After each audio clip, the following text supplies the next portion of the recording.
പാർട്ണർക്ക് എൻ്റെ അടുത്ത് സംശയരോഗമാണ്, എനിക്ക് എൻ്റെ പാർട്ണറോട് സംശയരോഗമാണ് എന്നൊക്കെ പറഞ്ഞിട്ട് ഒരുപാട് ക്ലയൻസ് വരാറുണ്ട്.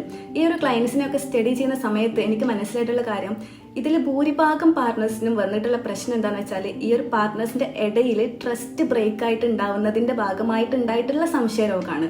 ദാറ്റ് മീൻസ് അവർക്കിടയിൽ എന്തെങ്കിലും ഒരു കാര്യത്തിൽ എപ്പോഴെങ്കിലും അവർക്കിടയിൽ ഉണ്ടായിട്ടുള്ള ആ ഒരു ട്രസ്റ്റിനെ, ആ ഒരു ബോണ്ടിനെ ബ്രേക്ക് ചെയ്യുന്ന പാകത്തിലുള്ള എന്തോ ഒരു ആക്ടിവിറ്റീസ് അല്ലെങ്കിൽ എന്തോ ഒരു കാര്യം നടന്നിട്ടുണ്ട്. അതിൻ്റെ ഭാഗമായിട്ടാണ് പിന്നീടുള്ള ഓരോ കാര്യത്തിലും, ഓരോ ആക്ടിവിറ്റീസിലും, പിന്നീടുള്ള ഓരോ പ്രവൃത്തിയിലും ഈ ഒരു പാർട്ണർക്ക് മറ്റേ പാർട്ണറുടെ അടുത്ത് സംശയം ഉണ്ടാവുന്നത്. അതേപോലെ പൊസസീവ്നെസ്സിന്റെ ഭാഗമായിട്ടും സംശയം ഉണ്ടാവാറുണ്ട്. എങ്കിൽ കൂടി ഭൂരിഭാഗം ക്ലയൻസും വന്നിട്ടുള്ളത് ട്രസ്റ്റ് ബ്രേക്ക് ആയതിന്റെ പേരിൽ ഉണ്ടായിട്ടുള്ള സംശയം കാരണമാണ്. ഈ ഒരു സംശയരോഗം വരുന്ന സമയത്ത് ഇവർക്കിത് മെന്റലി ഭയങ്കരമായിട്ട് ട്രോമറ്റൈസ്ഡ് ആവുന്ന ഒരു അവസ്ഥയിലേക്ക് എത്തുന്ന സമയത്താണ് ഇവരത് ഭയങ്കര പ്രശ്നമാക്കി വരുന്നത്.